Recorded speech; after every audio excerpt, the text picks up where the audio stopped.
Assalamualaikum warahmatullahi wabarakatuh. Selamat datang di video kali ini. Saya akan membahas bagaimana cara menambahkan kolom atau lembaran baru di Microsoft Excel. Jadi saat kita meng-save file di Microsoft Excel, maka bisa untuk dilihat beberapa lembar dari atau lapisan dari file yang kita buat. Jadi tidak hanya satu lembar seperti ini, jadi bisa digunakan untuk beberapa lembar atau beberapa jenis dokumen yang ingin digunakan. Contohnya seperti ini. Di sini saya akan membuatkan contoh untuk pembuatan dari data setiap kelas yang ada di sekolahan. Jadi untuk lembar kali ini saya gunakan untuk mendata dari jurusan Teknik Komputer dan Jaringan. Saya berikan dua kelas atau dua cabang, ada TKJ 1 dan TKJ 2. Lanjut untuk pembuatan yang tabel kedua, di sini saya menggunakan contoh dengan kelas TKJ 2.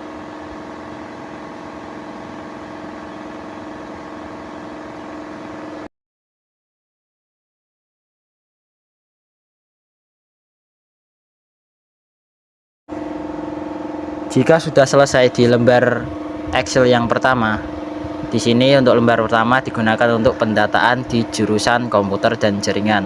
Lalu klik saja pada tanda panah yang ada di bawah, yang ada di samping tulisan set 1. Di situ ada tanda panah, lalu klik saja. Nanti akan otomatis membuatkan dari lembaran baru di Excel. Jadi untuk lembaran yang ini akan otomatis tersimpan di set 1 atau lembaran pertama. Lalu klik saja untuk tanda panah.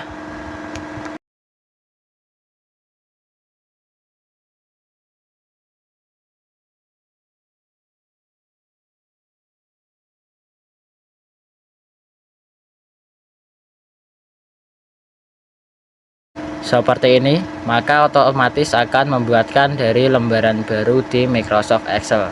Dan ini untuk lembar pertama yang tadi digunakan untuk pendataan dari kelas TKJ 1 dan TKJ 2. Dan untuk lembaran yang kedua saya gunakan untuk contoh pembuatan dari data kelas sebagai berikut.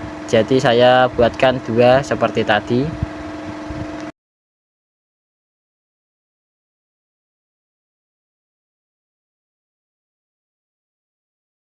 Lanjut untuk saya ketikkan dari data setiap kelas atau nama jurusan dan kelasnya. Di sini saya berikan di TBSM atau Teknik Sepeda Motor.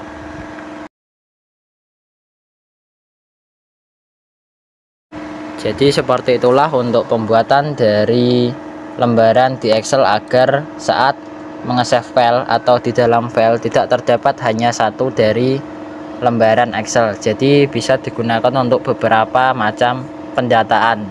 Jadi caranya seperti tadi. Klik saja tombol tambah pada bagian bawah di samping kata save 1, set 2 dan set 3.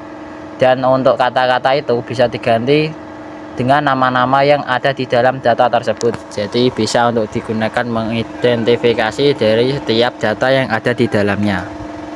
Caranya, klik saja pada kata-kata set 1 atau set 2 tergantung yang ingin diganti dari namanya. Lalu klik saja backspace atau hapus. Lalu klik untuk nama yang ingin ditambahkan atau nama data yang ingin ditambahkan. Jadi untuk set-set di sini saya gunakan untuk berbeda-beda dari pendataannya. Yang pertama tadi ada Teknik Komputer dan Jaringan, dan yang kedua ada di Teknik Sepeda Motor, dan yang ketiga ada di Teknik Kendaraan Ringan seperti ini. Jadi di sini saya ganti untuk namanya agar tahu apa saja yang ada di dalam data ini. Jadi melihat dari judul saja sudah tahu apa isi dari setiap lembaran yang ada di Excel. Jadi seperti itulah untuk pembuatan nama atau mengganti nama di Microsoft Excel di setiap lembarnya. Lanjut saja untuk penggantian nama yang kedua atau lembaran yang kedua. Dan nanti untuk lembar yang ketiga juga saya ganti tergantung nama yang ada di dalam data tersebut, jadi agar tahu isinya. Mungkin itu saja untuk pembahasan kali ini, semoga bermanfaat. Sekian, wassalamualaikum warahmatullahi wabarakatuh.